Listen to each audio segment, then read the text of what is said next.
supone es que la demanda de consumo depende solo del ingreso disponible actual, ¿sí?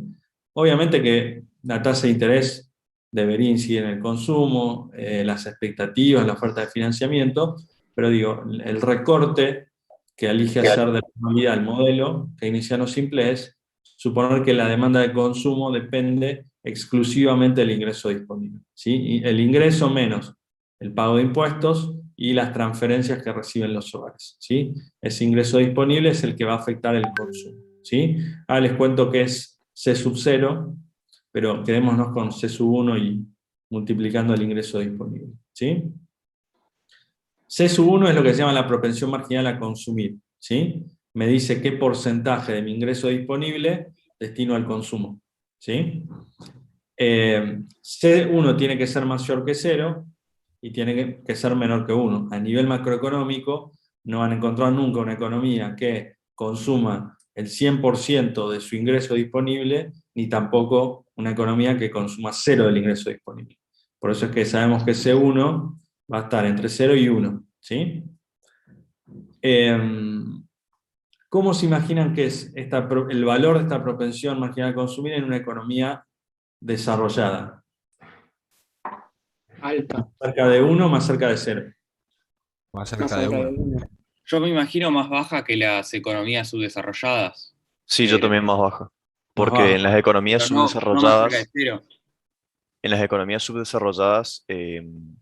un mayor porcentaje del dinero que se tiene disponible se destina al consumo y muy poco a ahorrar. Es decir, Sí. destinas todo al consumo del día a día y te queda muy poco para ahorrar.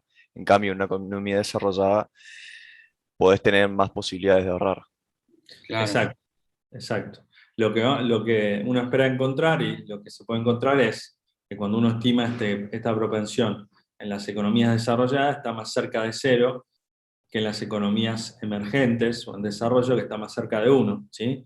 Las economías desarrolladas hay mayor capacidad, el ingreso es más alto, entonces eso genera una mayor capacidad de ahorro y eso hace que de cada peso que gana una persona de una economía desarrollada destine una menor proporción a consumir y por ende una mayor propensión a ahorrar, ¿sí?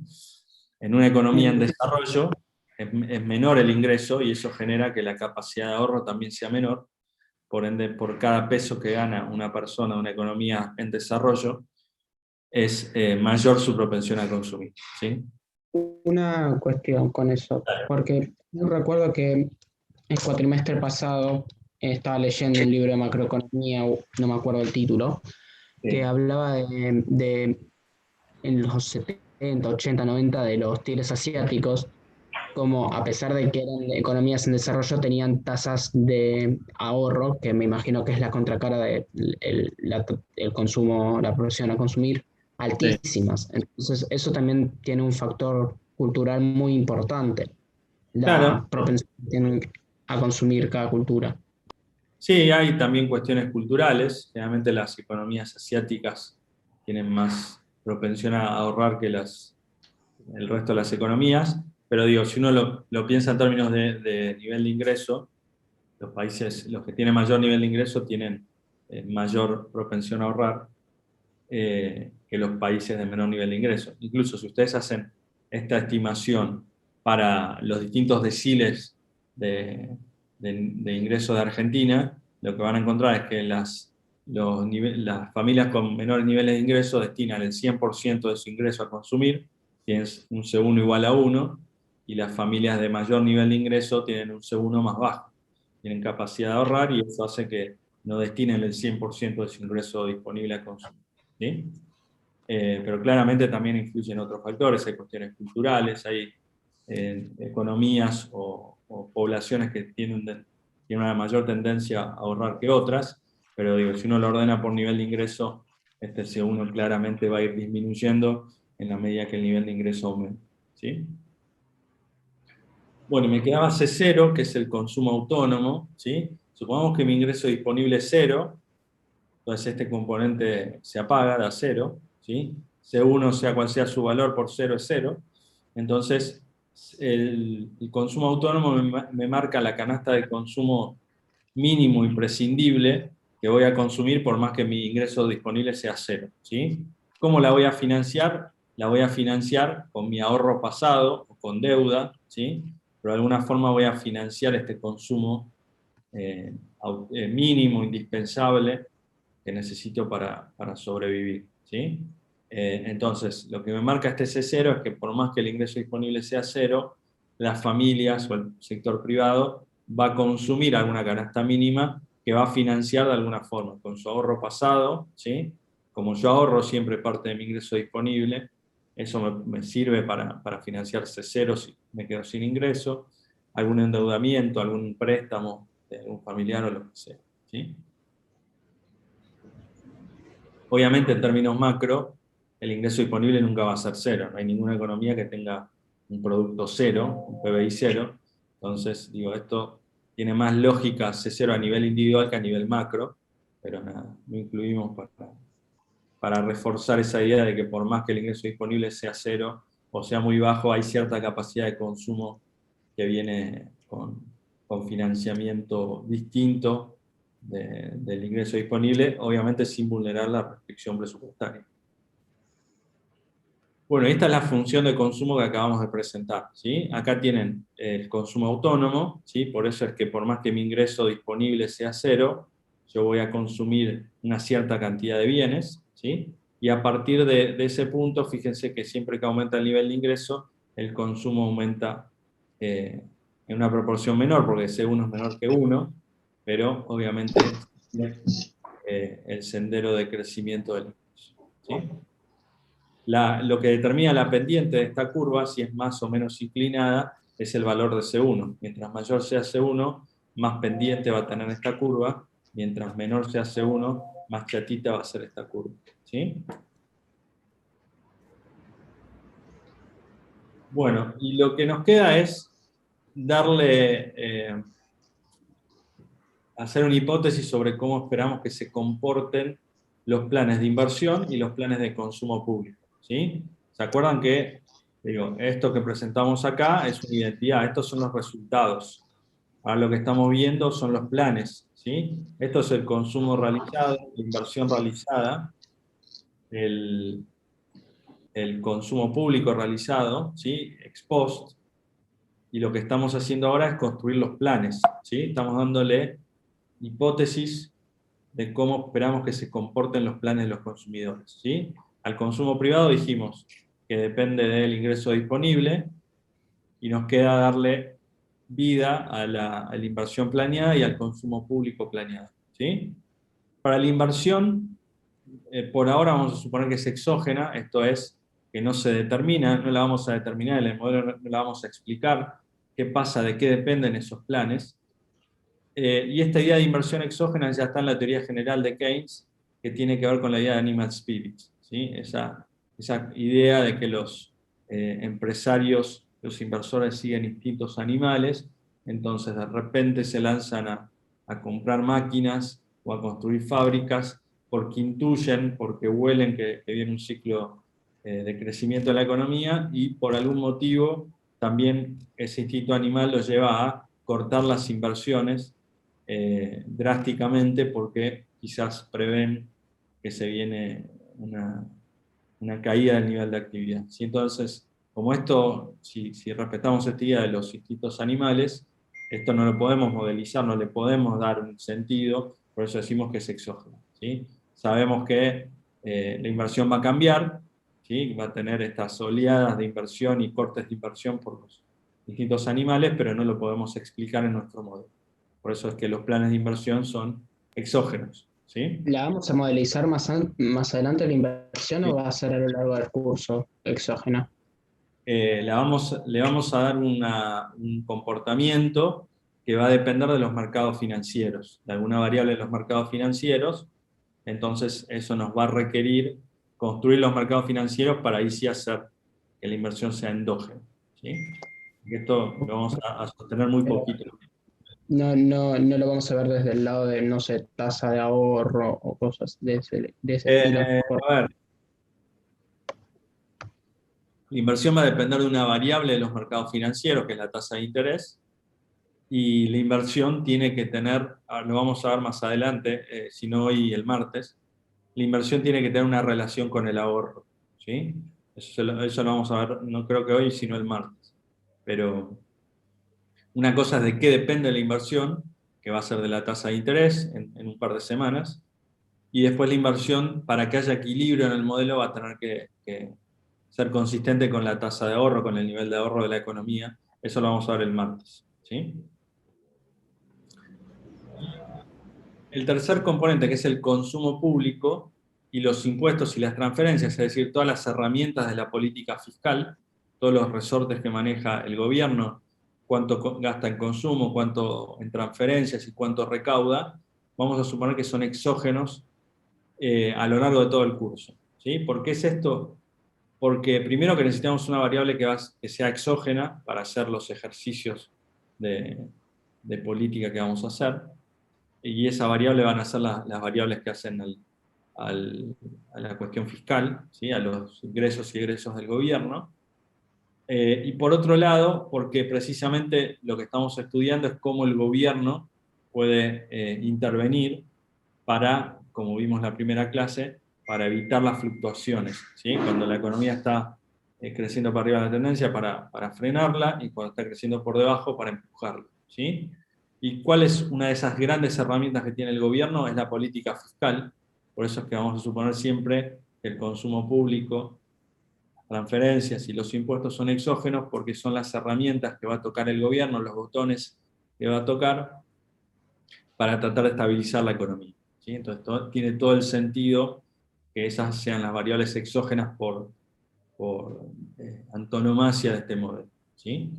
De todas las versiones del modelo que vamos a ir viendo a lo largo del curso.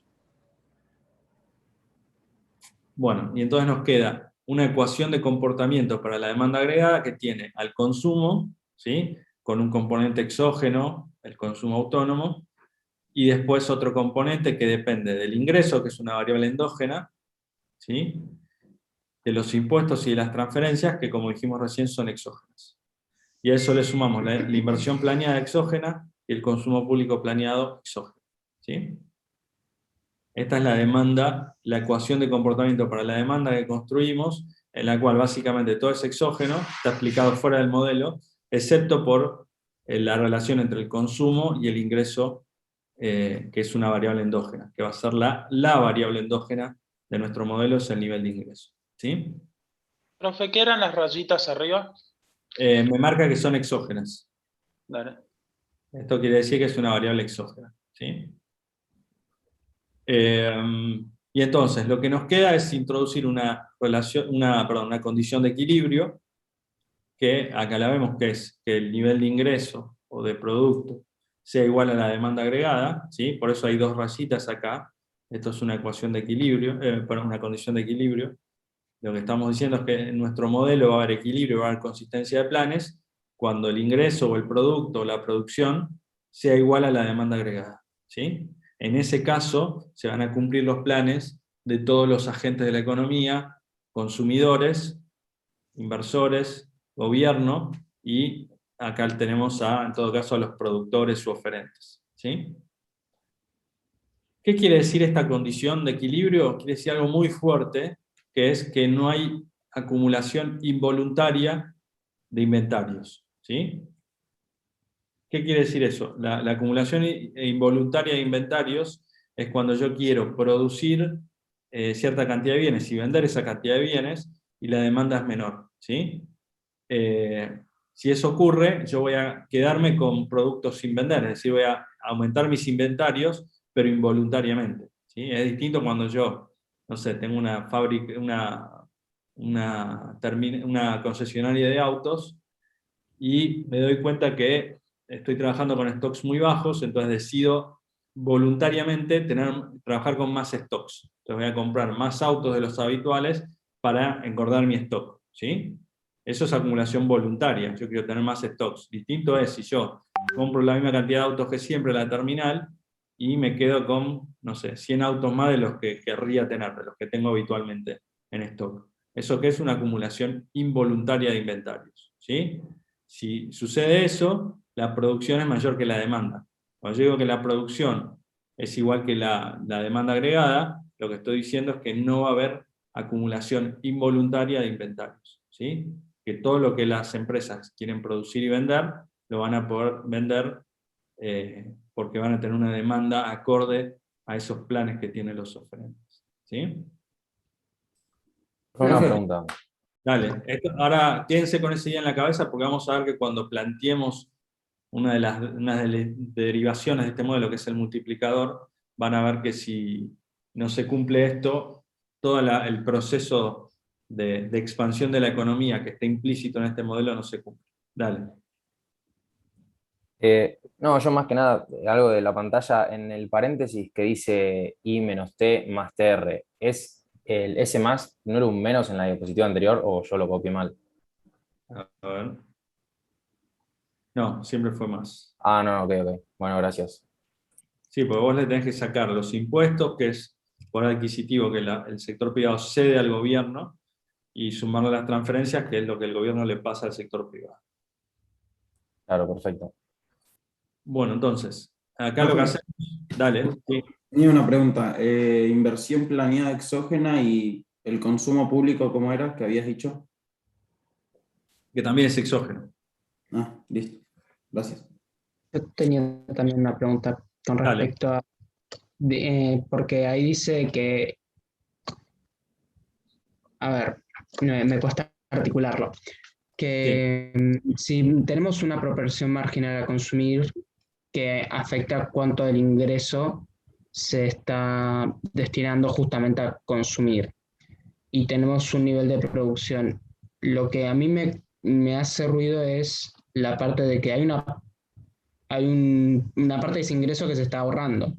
¿Y dónde la metemos en este modelo? ¿Desaparece la economía? ¿Cómo No, afecta? Porque si tenemos dos periodos de tiempo, teníamos una proporción marginal a consumir de 80%, hay un 20% que se ahorró que debería afectar a la producción del siguiente periodo, por ejemplo. Y no sí. sé dónde está el ahorro. Lo vamos a ver más adelante. Pero vos fíjate que esa plata que las familias no consumen,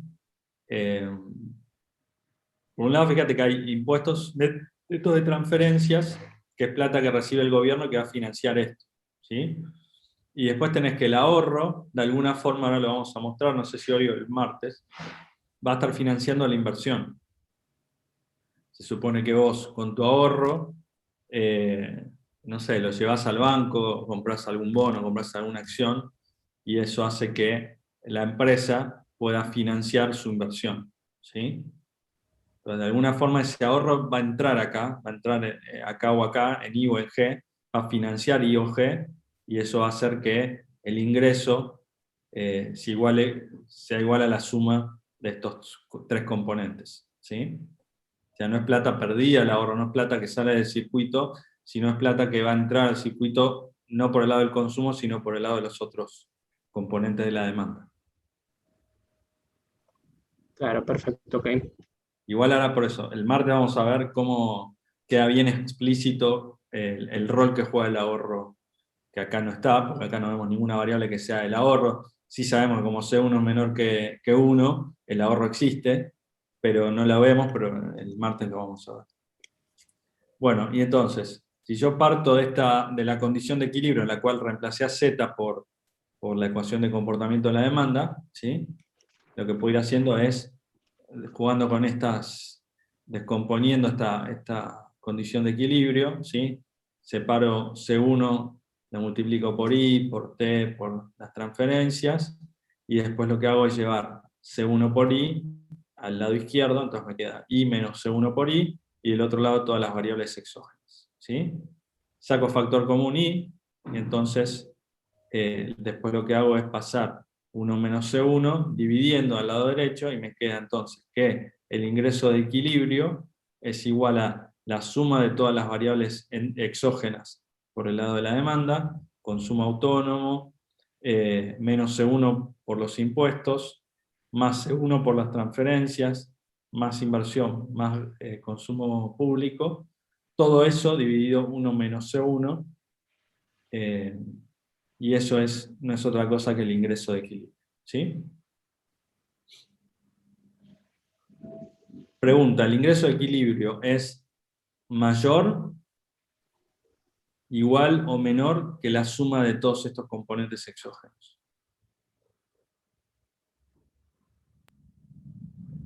¿Debería ser igual?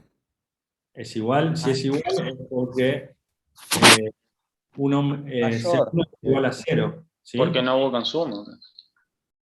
Si Claro, C1 exacto. digamos que está entre 0 y 1. Claro, Supongamos debería que, ser uno mayor menos 0 y porque 1 estás dividiendo por un entre 0 y número 1. entre 0 y 1.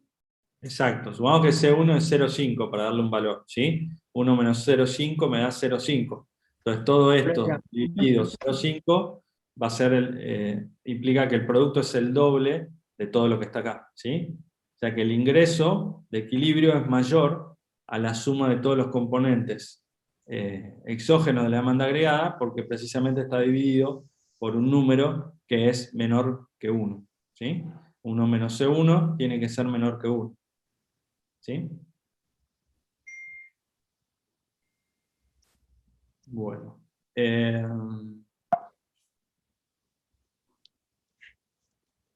Bueno, y acá lo que tenemos es el gráfico en el cual tenemos la demanda agregada, ¿sí? Que no es otra cosa que...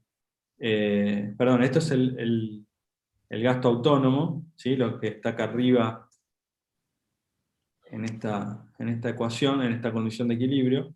Esto es, por más que el ingreso sea 0, ¿sí? Lo que yo tengo es que la economía va a demandar el consumo autónomo menos C1 por los impuestos, más C1 por las transferencias, más lo que demanden los inversores, más lo que demanda el consumo público, ¿sí? Y obviamente a medida que aumenta el ingreso, por el efecto que tiene el ingreso sobre el consumo privado, vamos a tener que la demanda agregada va a crecer, ¿sí? Esta curva Z.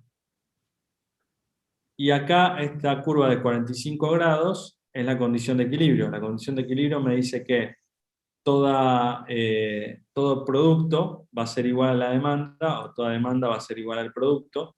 Entonces acá lo que tenemos es esta curva de 45 grados que me marca todos los puntos en los cuales la demanda y el ingreso son iguales. Y por ende se cumple con la condición de equilibrio, ¿sí? ¿Cuál es el ingreso de equilibrio? Y donde se intersectan la curva de demanda agregada, Z, y la condición de equilibrio, ¿sí? En este punto de la demanda agregada es el único que cumple la condición de equilibrio, dado que solo en este punto de la curva Z tenemos que la demanda agregada se iguala con el ingreso de equilibrio, ¿sí?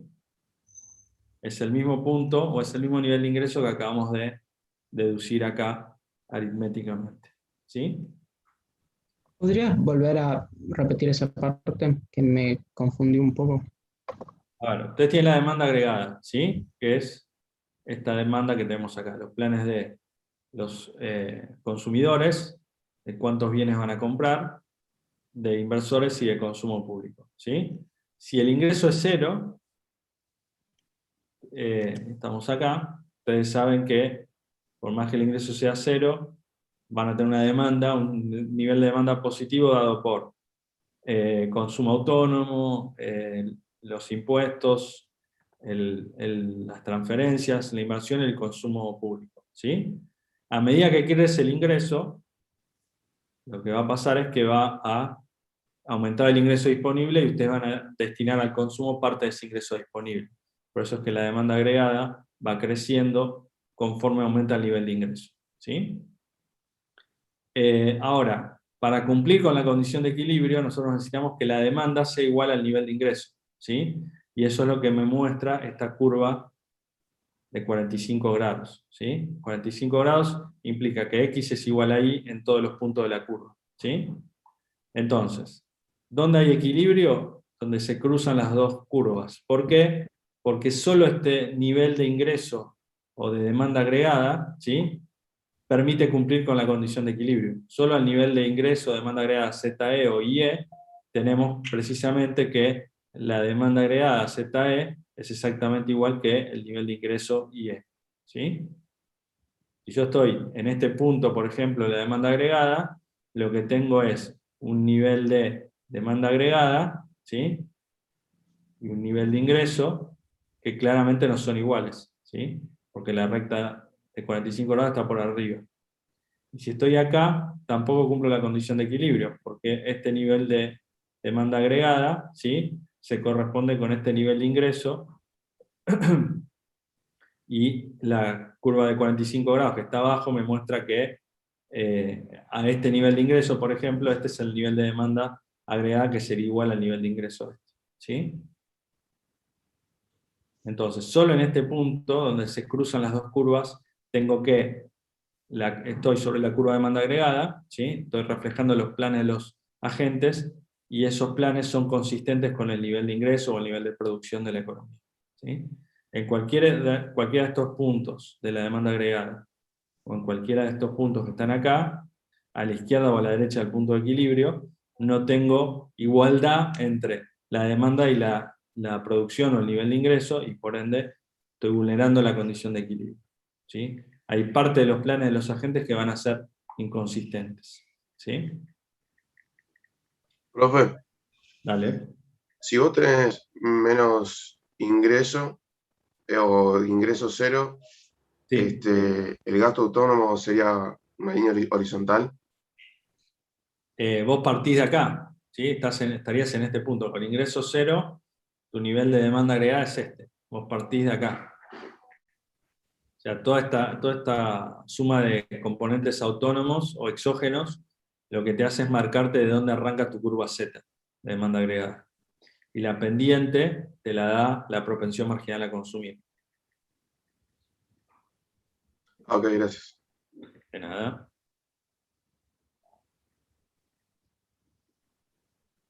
Fíjense que la pendiente de esto es 1. La pendiente de la condición de equilibrio. Al ser C1 menor que 1, nos garantizamos que estas curvas se crucen, porque si fuera igual a 1, serían dos líneas paralelas, que nunca se tocarían. Entonces nunca tendríamos equilibrio, no habría forma de tener equilibrio. Que Z que la propensión marginal de consumir sea menor que 1, lo que me permite es garantizarme que estas dos curvas se crucen, y entonces encontrar un punto de equilibrio, ¿sí? ¿Te puedo hacer una pregunta? Porque yo me uní un poco tarde. C1 que vendría a ser. Es la propensión marginal a consumir. ¿Qué porcentaje de tu ingreso disponible vos destinás al consumo? Lo vemos acá también. Fíjense que si C1 fuera igual a 1, 1 menos 1, 0, y entonces todo esto dividido 0 me da infinito.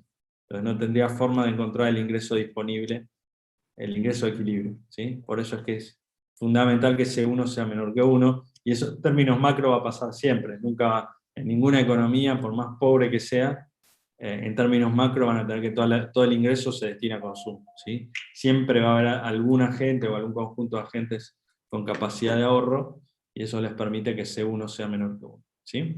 Pero si tenés déficit, ¿Déficit de quién? en déficit fiscal.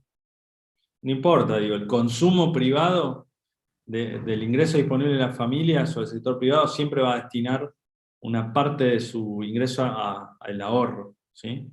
El déficit fiscal es otro tema, después verá cómo se financia o no, pero digo, las familias seguro que de su ingreso disponible van a destinar, aunque sea una fracción mínima, al ahorro, ¿sí?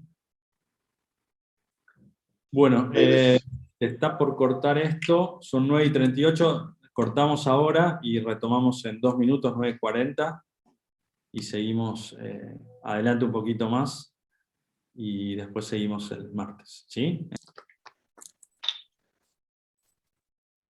Vos, pasá el pizarrón, hacelo. No, pero...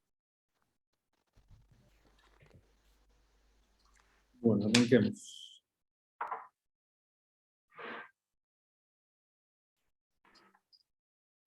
Ok, entonces, recién construimos el modelo, la identidad, ¿sí? Después hablamos de la relación de comportamiento, la cual básicamente hacíamos que la demanda agregada fuera exógena a todos los componentes, excepto por el consumo que depende del ingreso disponible. Planteamos la condición de equilibrio y la vimos gráficamente, la derivamos, ¿sí? Y lo que nos queda por ver es el concepto de multiplicador. Como ven acá, el multiplicador es lo que estaba acá abajo, ¿sí? Es 1 sobre 1 menos C1. Ahora, ¿qué es qué implica el multiplicador? ¿Sí? Supongamos que aumentamos el consumo público en 100 millones de pesos, dólares, y que C1, la propensión marginal a consumir, es 0,8. ¿Sí? Entonces, si yo aumento el consumo público en 100 millones, eso implica que la demanda agregada es 100 millones más grande. ¿Sí? Y por condición de equilibrio, si la demanda agregada aumenta en 100, el nivel de ingreso de producción también va a aumentar en 100. ¿Sí? Ahora, si las familias tienen 100 millones más de ingreso disponible, ¿sí? Se activa una segunda vuelta de esta dinámica que tiene que ver con que de esos 100 millones, las familias van a destinar al consumo 0,8, o sea, 80 millones. ¿Sí? Si las familias ahora consumen 80 millones más, la demanda agregada aumenta en 80 millones, y por condición de equilibrio, sabemos que las empresas van a producir, ofrecer 80 millones de pesos de bienes más. ¿Sí? Ahora, si el ingreso aumentó en 80, eso quiere decir que las familias van a tener un ingreso disponible que ahora es 80 mayor. ¿Sí? A los 100 que tenían antes se les suman 80 más. Y de esos 80 sabemos que el 0,8 lo van a consumir, por ende el consumo va a aumentar en 64. Y si aumenta el consumo en 64, la demanda agregada es 64 más grande y la producción es 64 más grande. ¿Sí? Y así podemos seguir todo el día, pero yo sé que todos estos pasos que están acá, que se iniciaron con esto, con la política fiscal, con el aumento del consumo público, van a terminar en que el aumento total del ingreso, ¿sí? Que va aumentando en cada paso, va a ser de 500 millones de pesos. ¿Sí? ¿Cómo sé eso? ¿Cómo sé que aumenta 500 millones? Porque 1 dividido 1 menos la 0,8 te daría 1 sobre 0,2 que te da 5. Me da 5, ¿sí? Entonces, lo que me está diciendo el multiplicador es que de cualquier aumento, cualquier cambio en una variable exógena, que en este caso fue el consumo público, G, ese aumento se va a multiplicar por 5, ¿sí? El ingreso de equilibrio va a aumentar 5 veces lo que aumente cualquiera de las variables exógenas. ¿Por qué? Por este proceso que es el multiplicador, que hace que cada aumento en el ingreso derive en un aumento en el consumo, que a su vez genera un aumento en el ingreso, que vuelve a generar un aumento en el consumo, y así estamos oscilando, pero fíjense que cada aumento del ingreso es menor que el anterior, por eso es que este aumento del nivel de ingreso se va pagando, ¿sí? Pero cuando llega al final del ejercicio, la sumatoria de todos los aumentos del ingreso es igual a 500, ¿sí? Por eso se llama multiplicador. Cualquier aumento, ahí voy, cualquier aumento en una variable exógena termina multiplicado en términos de lo que genera de mayor nivel de ingreso, ¿sí? Dale. Supongamos que hay una sociedad que prácticamente no tiene capacidad de ahorro y consume todo o casi todo del ingreso. Sí. Eso quiere decir que C1 tendería a 1 y 1 menos C1 tendería a 0. Entonces, al usar el multiplicador, sería que si aumentamos el gasto, la inversión, el producto tendería a infinito. Por eso. ¿O no? Sí, por eso el supuesto O sea de que sí, no podés ponerse 1 igual a 1, porque el modelo te queda indeterminado. Pero si es 0,99, también aumentaría un montón. Te va a aumentar un montón. Sí, O sea que sí. cuanto menos ahorra una sociedad es mejor. En términos del nivel de ingreso, en términos del multiplicador, sí. Igual ahora les voy a contar algunas cosas que, digo, que el multiplicador sea tan alto también es una señal quizás de que la economía está muy deprimida, ¿sí? O tiene un nivel de ingreso muy bajo. Por eso es que si no, o sea, sería encontrar la economía más deprimida, hacer goma a la economía para garantizar un multiplicador muy alto, ¿sí? Un multiplicador alto es señal de que es una economía que o está en un mal momento, en una coyuntura mala, o que estructuralmente tiene un nivel de ingreso demasiado bajo, ¿sí? Porque multiplicadores muy altos vas a encontrar economías muy de bajo nivel de ingreso, ¿sí? O sea, Perfecto, gracias. uno es imposible que sea en términos macro. Por eso es que el modelo va a quedar determinado. Pero sí vas a tener una economía muy sensible a cualquier shock que te va a generar una multiplicación muy fuerte de cualquier shock positivo, como estamos viendo, o negativo. Podés pensar también que si hay un shock negativo, la economía se te hace goma, porque, no sé, suponete que el consumo hubiera caído 100 en vez de aumentar 100, entonces si es muy alto el multiplicador, por ahí terminás con una caída de 10 veces o de 15 veces lo que cayó el nivel de consumo público, y eso hace que la economía se haga goma, ¿sí? Claro, es un tema peligroso. Una Sí, cosa. eso es muy regoso del multiplicador. Implica, no sé, en términos del auto, que a mí me gusta, como que pisás un poquito el acelerador y el auto se te dispara, y también pisás un poquito el freno y el auto se te frena completamente. Entonces, como vas a tener un auto que va a ir a los bandazos, y eso no está bueno. Vos querrías que todo sea un poquito más parsimonioso, ¿sí? Porque eso te hace que obviamente cualquier shock no genere tanto impacto positivo, pero cualquier contracción de cualquier variable exógena tampoco te tire la economía al abismo, ¿sí? Claro, claro. Había una compañía, perdón que la interrumpí. Perdón, yo tenía una pregunta, porque medio que me perdí en una parte. Sí. Entonces, en este caso, tu multiplicador es 5, ¿no? Sí, sí. Y el nuevo nivel de ingreso sería 500. 500 millones más grande. Claro. Sí. Nada, 500 era esa la pregunta. Sí. Es la variación del ingreso, lo que vemos acá, no el nivel. Pues el nivel depende del nivel previo. Acá yo lo que estoy viendo es cuánto va a aumentar, ¿sí? Perfecto, gracias. Por nada. Franco, dale. Sí, yo tengo dos preguntas en realidad. No me termina de quedar claro cómo es que, no cómo se deriva matemáticamente el multiplicador, porque eso lo vi en la ecuación, pero sino cómo se sabe que eso va a impactar de esa manera. Y la segunda es, esto es bajo los supuestos que tenemos del modelo de que hay capacidad ociosa y de que no va a afectar a precios, porque si no hay capacidad ociosa, lo que yo veo es que tiene que sí o sí ser la oferta horizontal, porque si no sería pesos corrientes más que pesos constantes, estos 100 millones, estos 500 millones que aumenta. Sí. Te respondo lo último primero. Por eso yo les decía de lo fuerte del supuesto de que no hay acumulación de inventarios. Supongamos que estamos en una economía deprimida que tiene que ver con una oferta agregada horizontal, ¿sí? Entonces, una economía deprimida con mucha capacidad ociosa, ustedes lo que generan es aumentan el consumo público, el gobierno compra 100 millones más de bienes, ¿sí? Y acá dice, bueno, aumenta la demanda. Ok, sí, porque el consumo público es un componente de la demanda agregada. Ahora, en este primer paso, o en este segundo paso, en realidad, o tercero, es donde está la fortaleza de ese supuesto, ¿sí?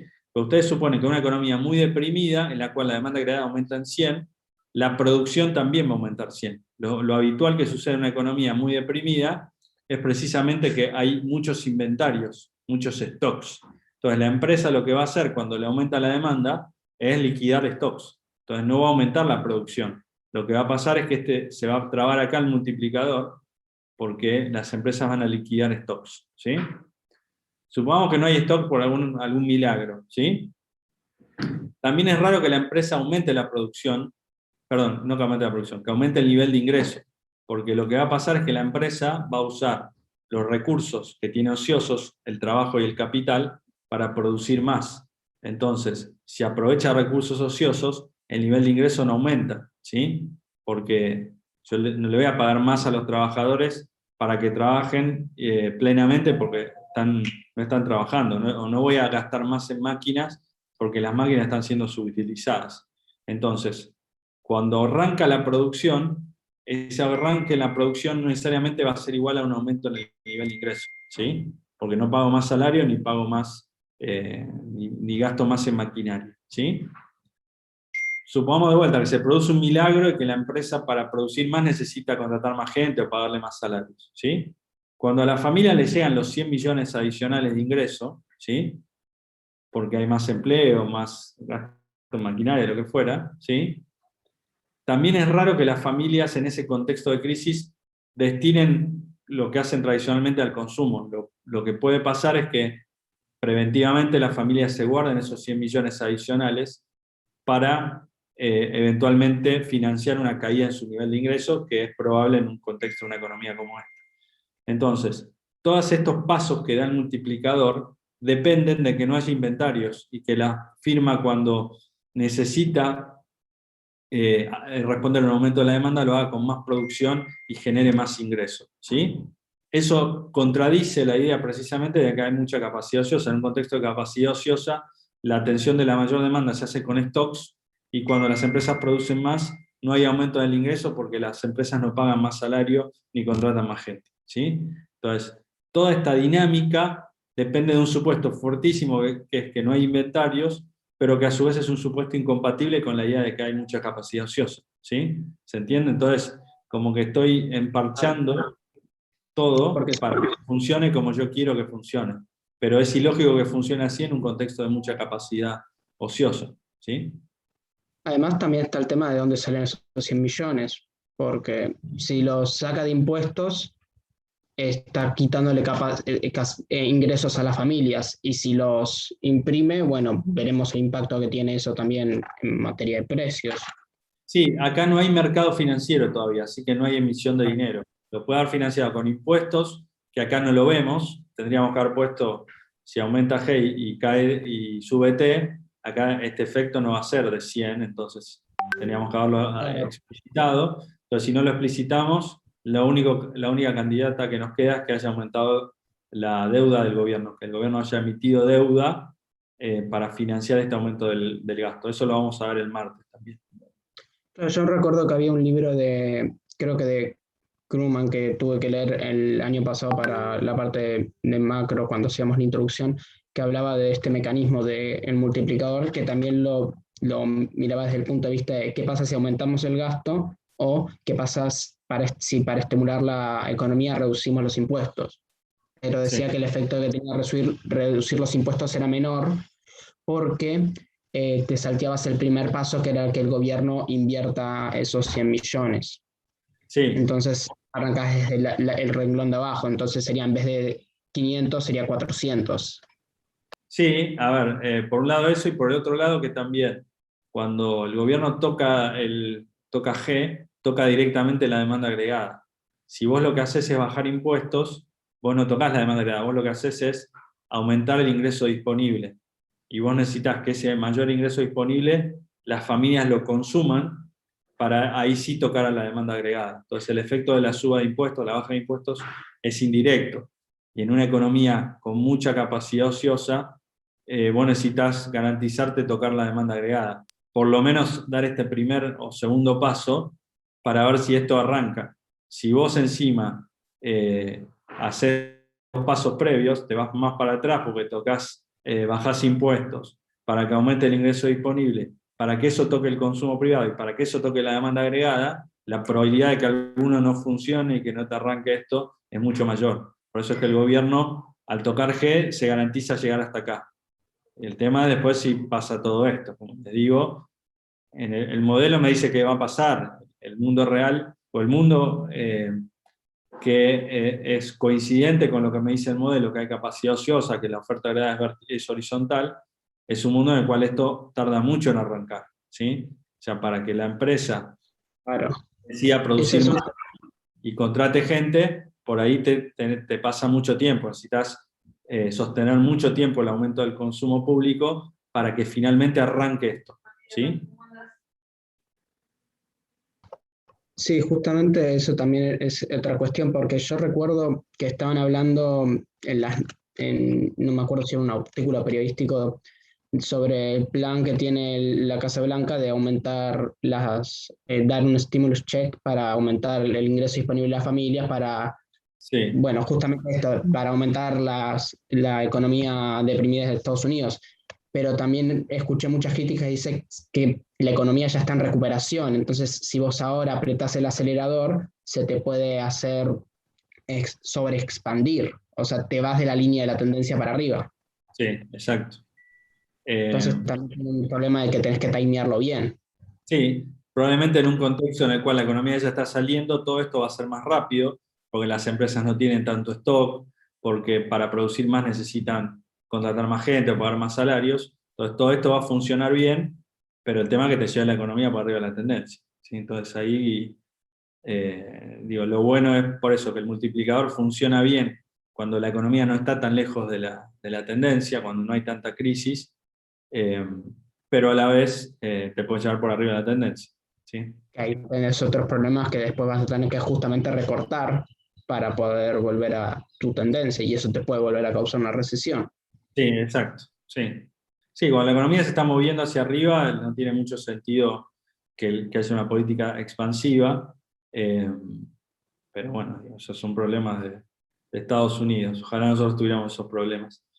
Pero digo, estrictamente en términos del modelo, nosotros suponemos que cuando esto es como un dominó, ¿sí? Yo tiro la primera ficha y todas las demás caen hasta llegar al final, ¿sí? No tengo problemas.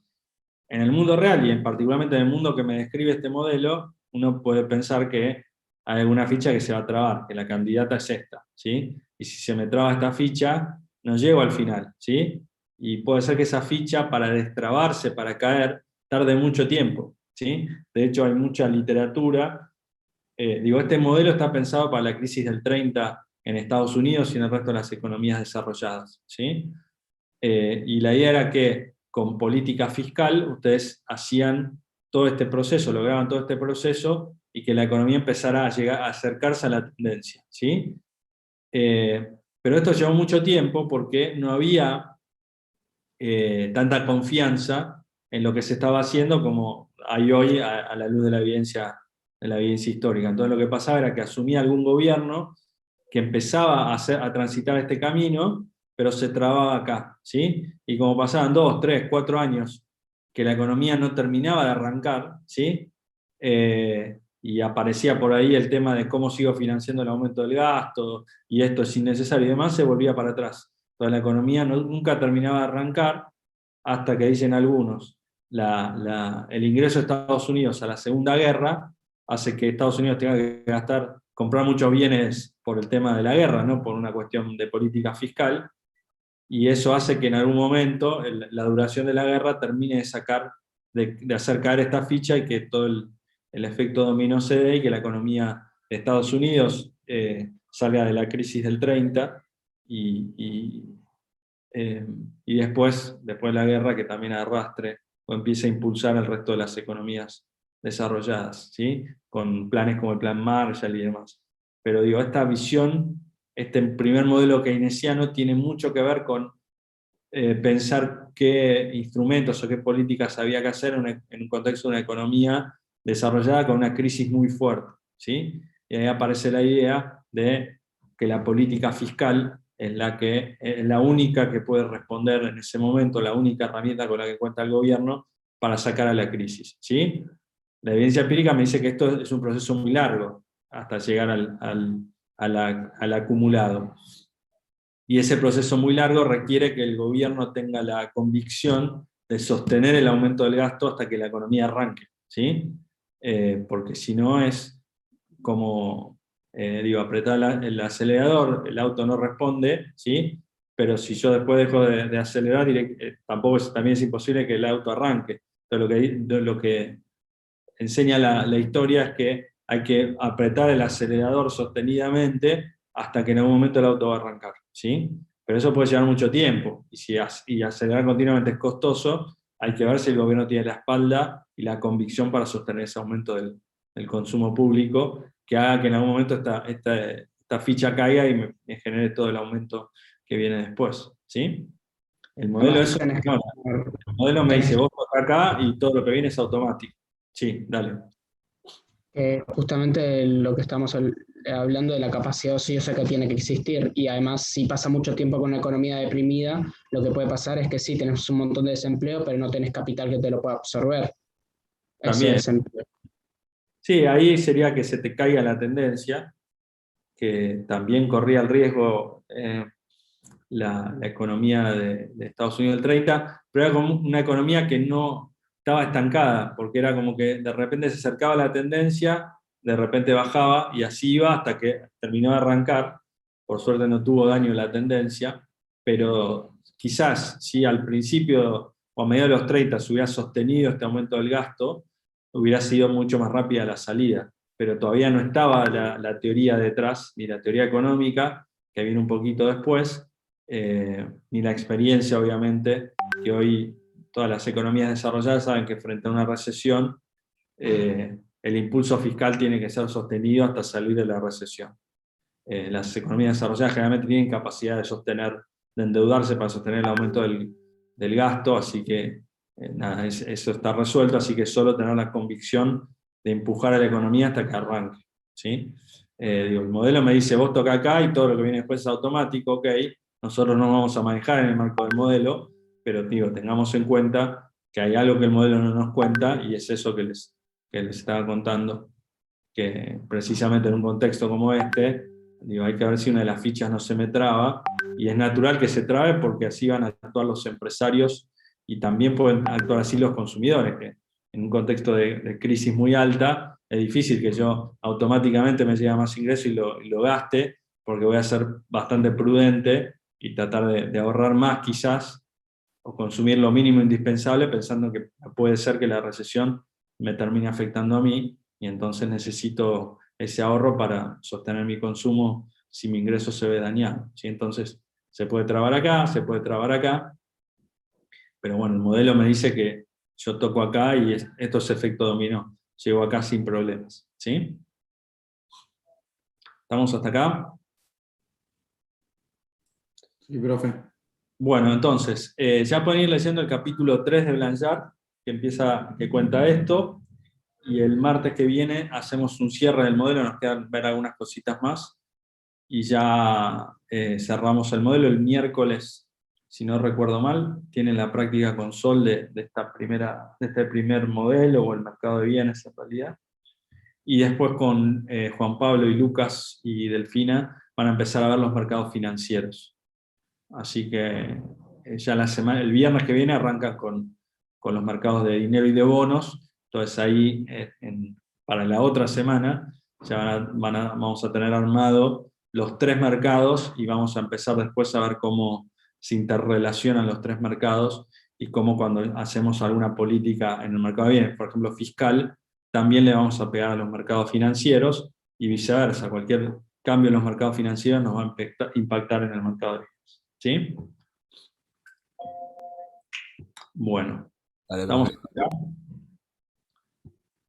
Dejamos acá el martes